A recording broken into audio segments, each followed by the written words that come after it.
Bonjour à tous, bienvenue sur cette nouvelle vidéo dédiée au Tarot de Marseille. Alors, vous êtes nombreux en cette période de confinement à me demander s'il est possible de tirer les cartes à distance.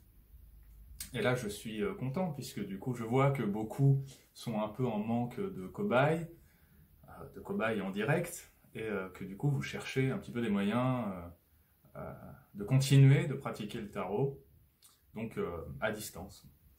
Alors, euh, plusieurs choses dans cette vidéo. Déjà, oui, vous pouvez tirer les cartes à distance. Ça c'est établi, c'est clair.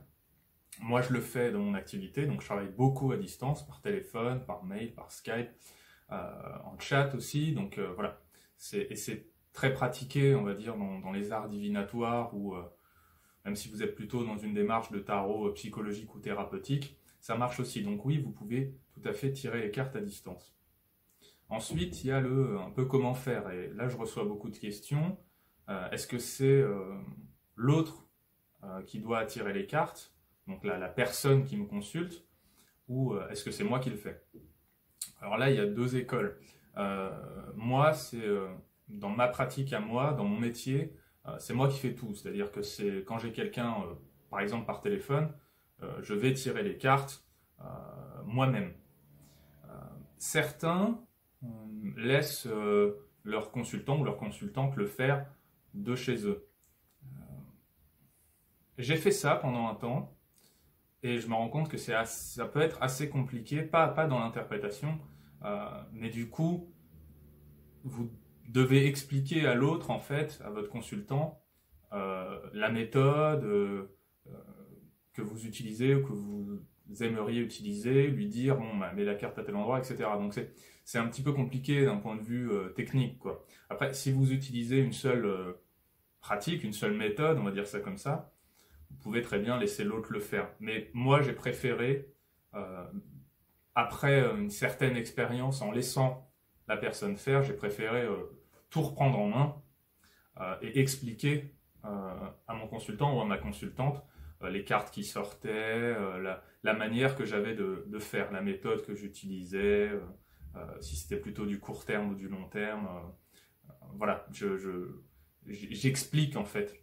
Euh, la consultation à distance, il faut être très transparent, il faut être d'ailleurs totalement transparent dans tous les cas, c'est sûr, mais c'est-à-dire n'hésitez pas à expliquer un petit peu, tiens là j'ai sorti l'impératrice pour telle personne, là toi tu es plutôt représenté par l'ermite dans ce tirage-là, etc., etc., etc. Donc vous pouvez expliquer. C'est peut-être un peu plus long, mais globalement c'est le même fonctionnement.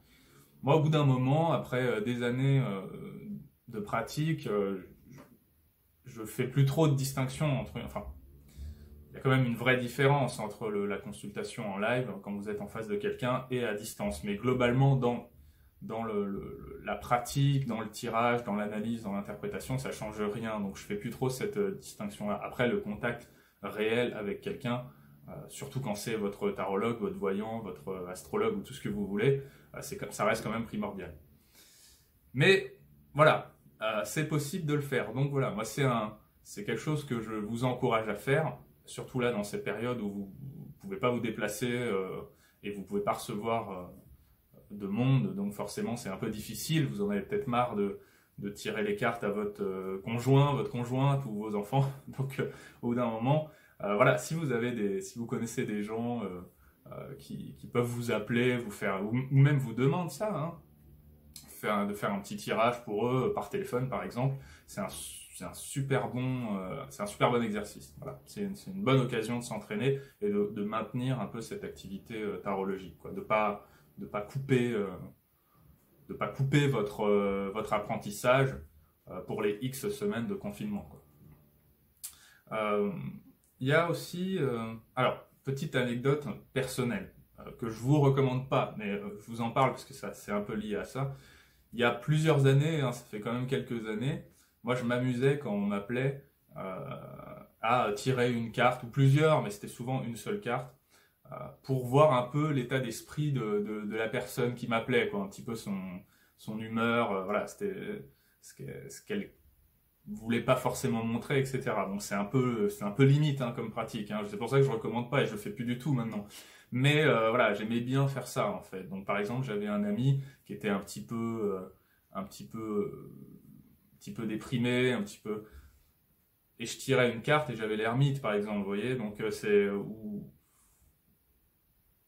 j'avais je me souviens d'une de mes tantes qui voilà qui est quand même assez dans l'hyper contrôle tout ça et quand on s'appelait, je tirais la carte et c'était, je disais pas que je tirais la carte, hein. Je tirais la carte, c'était la reine d'épée, c'était la justice ou l'impératrice, vous voyez. Donc j'aimais bien faire ça en fait, un petit peu.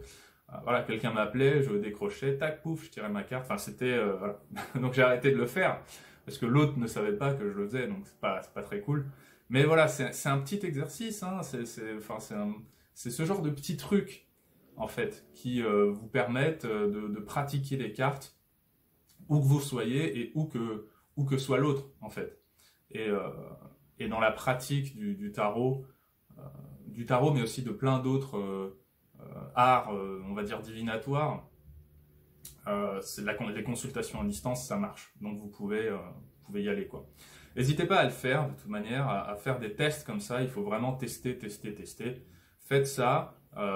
Commentez, mettez un commentaire pour me dire si ça a fonctionné, voilà, si ça vous parle, si voilà, faites-moi un retour d'expérience tout simplement et faites-vous un retour d'expérience.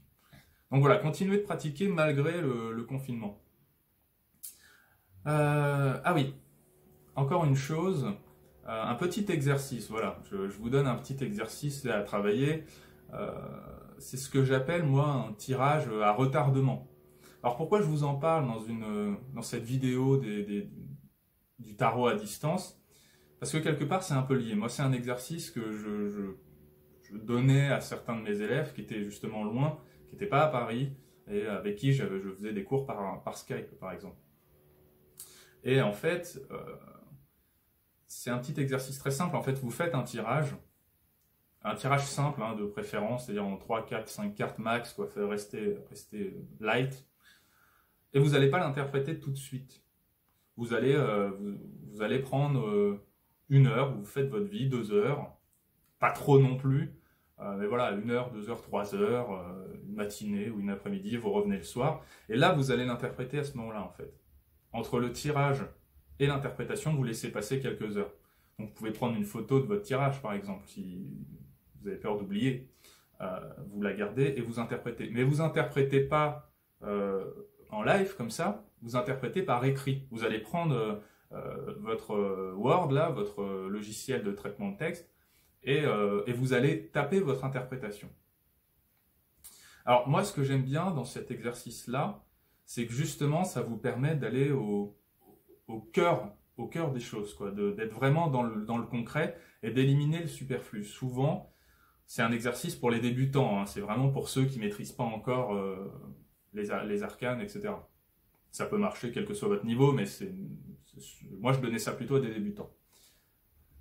L'intérêt, c'est justement de ne pas trop se perdre. Des fois, quand on a une interprétation sous les yeux et qu'on débute en tarologie, on a tendance à se paumer un petit peu et à divaguer un peu, et puis au bout d'un moment, on perd un peu confiance parce qu'on ne sait plus trop où on va, quoi.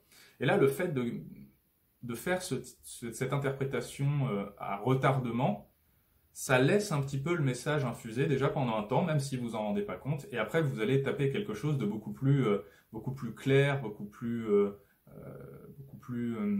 direct, en éliminant un petit peu les choses un peu superflues qui vous embrouillent un petit peu. Donc ça c'est bien, c'est un bon exercice.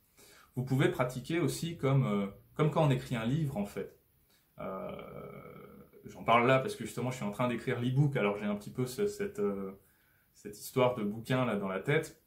Vous pouvez faire un premier jet, un deuxième jet. Moi j'avais une élève par exemple qui faisait un premier jet, qui mettait beaucoup de choses, et moi je lui disais alors on va couper un petit peu ce qu'il y a en trop. Elle refaisait un deuxième jet qui était génial en termes d'interprétation. C'était beaucoup plus clair, c'était limpide, quoi. Donc voilà, faites ce petit exercice-là. Moi, je le trouve sympa. Le risque, voilà, dans lequel il ne faut pas tomber, c'est de tomber dans quelque chose de trop analytique, en fait. Parce que quand vous écrivez, vous avez tendance à réagir un peu par mots-clés. Donc ça, il faut un peu éviter ça. Il faut trouver un peu ce juste milieu-là. Mais faites-le, et pareil, commentez là, dans l'espace commentaire de la vidéo.